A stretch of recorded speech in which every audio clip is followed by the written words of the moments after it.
Olá, tudo bem? Neste vídeo trataremos um pouquinho sobre a poesia de terceira geração romântica, chamada Condoreira, e mais especialmente em relação aos seus autores. Bem, posso já começar dizendo que, na verdade, há um grande autor, um grande nome, né, que se destacou nessa terceira geração, que é justamente o Castro Alves, conhecido como o poeta dos escravos. E não à toa. Castro Alves, republicano, de tendência abolicionista, certo? Defendia, né, a libertação completa dos escravos e era, digamos que, muito indignado com as condições por que passavam os escravos, certo? E aí é justamente na sua grande obra, chamada O Navio Negreiro, em que ele vai denunciar as condições degradantes do tráfico, né, de escravos nos porões dos navios negreiros, mesmo depois de 16 anos ou mais da Lei Eusébio de Queiroz. A Lei Eusébio de Queiroz, que num primeiro momento não é eficaz. Aliás, leis, né? Leis que até hoje, muitas vezes, não são cumpridas. E isso já era, então, digamos que uma situação bastante comum lá no finalzinho do século XIX. E até bem antes disso também, certo? Bem, eu trouxe pra gente um trechinho do Navio Negreiro, é um poema famosíssimo, muito provavelmente você já deve ter tido contato com ele em algum outro momento da sua vida. Vai aparecer aqui do seu lado, agora sim apareceu, é só um recorte e diz o seguinte: presa nos elos de uma só cadeia, a multidão faminta cambaleia, e chora e dança ali. Um de raiva delira, outro enlouquece, outro que martírios embrutece, cantando, geme e ri. No entanto, o capitão manda a manobra, e após fitando o céu que se desdobra, tão puro sobre o mar. Diz do fumo entre os densos nevoeiros, vibrai rijo chicote marinheiros, fazei-os mais dançar. Então, só pra gente analisar, ele já começa dizendo, presa nos elos de uma só cadeia, então aí são os escravos presos, a multidão faminta cambaleia, e aí a fome, né, os maus tratos, óbvio, e chora e dança ali. Dança, e aí é curioso porque no final a gente entende por que dança. Porque o marinheiro, né, diz para que os marinheiros batam então os escravos. E aí, digamos que batendo nos escravos, eles se contorcem e uma espécie aí, né, uma metáfora para dança, uma triste metáfora para dança. E aí diz que um delira de raiva, o outro enlouquece, claro, as condições são péssimas.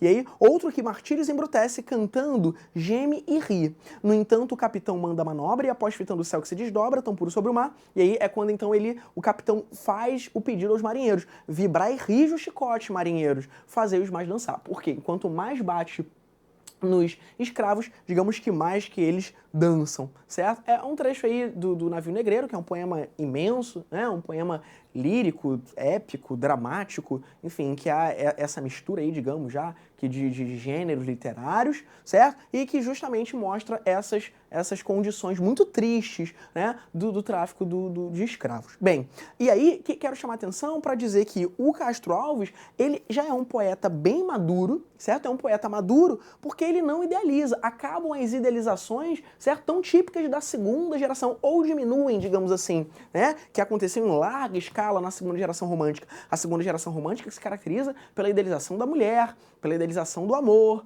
pela morte, a busca pela morte, uma morbidez, um escapismo, a idealização da infância, a idealização desse passado, então, como lugar de felicidades, né? E aqui o que ele vai fazer é tratar a realidade tal como ela é.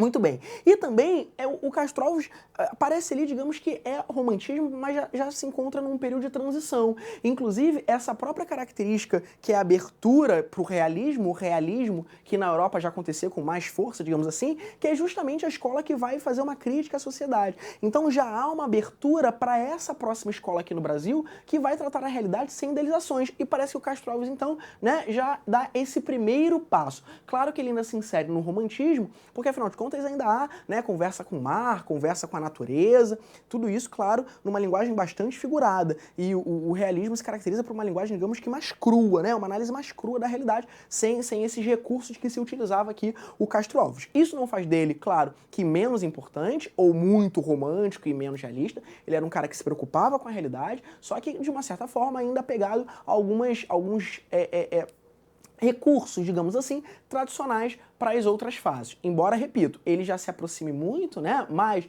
do realismo do que dessa segunda geração romântica, era uma geração bastante, digamos que, idealizadora. Outra diferença importante também é a presença da figura da mulher. A figura da mulher lá na segunda geração, que está quase sempre associada, né, a uma virgem, né, a um anjo, são seres geralmente incorpóreos, essa idealização, a mulher inalcançável, inatingível, e que aqui já aparece com uma roupagem diferente. Vai continuar aparecendo a figura da mulher, só que dessa vez, digamos que mais sensualizada, uma mulher mais tangível, uma mulher, digamos que mais real. Não é mais esse ser incorpóreo, esse ser, né, pálido, virgem. Não, é um ser mais possível. E aí, para isso, eu trouxe aqui, ó, um trechinho de um poema, e já fica claro. Ele diz assim: uma noite eu me lembro, ela dormia numa rede encostada molemente, quase aberto o roupão, solto o cabelo e o pé descalço do tapete rende. Então, perceba, só com esse trechinho, né, quase aberto o roupão, solto o cabelo. Olha como se trata aí de uma descrição mais sensual, né, uma descrição mais carnal, de um amor mais possível, né, da mulher, que jamais aconteceria na segunda geração, em que a mulher está associada lá a um ser quase que incorpóreo, a uma virgem, a uma criança, um anjo, alguma coisa desse tipo. Então, basicamente, são essas duas pegadas aí. Na narrativa, certo? Nesse seu grande poema épico, alguns chamam de épico, outros chamam de lírico dramático, não é, digamos que um consenso, não, certo? Mas nesse seu grande poema chamado lá O Navio Negreiro, que justamente trata dessas condições dos escravos, a essa pegada mais abolicionista, a essa pegada aí de crítica, de denúncia social, e na sua poesia lírica, a presença dessa mulher, digamos que mais tocável, mais sensual, mais possível. Muito bem. Voltando aqui agora, o outro poeta é um chamado Sousândrade, né? É quase que aí, para você que já aprendeu processo de formação de palavra, né? Para você que já aprendeu aí aglutinação, lembra disso? Né? Composição, né? Composição, aglutinação, justaposição, não tem isso aí?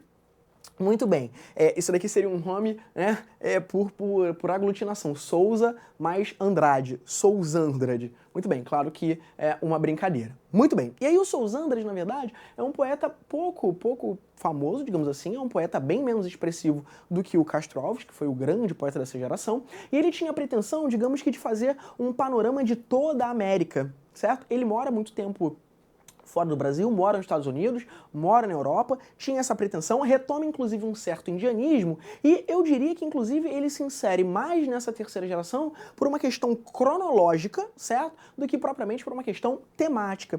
Temática de fato, esse cara aqui foi o Castro Alves, o grande poeta dessa geração. Então, Sousândrade, tentativa de formar um panorama de toda a América, até porque ele vive muito tempo fora aqui do Brasil, certo? A retomada de um certo indianismo, que é tão característico lá na primeira geração, muito bem também, e insere-se na terceira geração por uma questão mais cronológica do que propriamente temática, tudo bem? Então, acho que o nome de fato com o qual você deve se preocupar aqui é com o Castro Alves. Legal? Um abraço e até a próxima.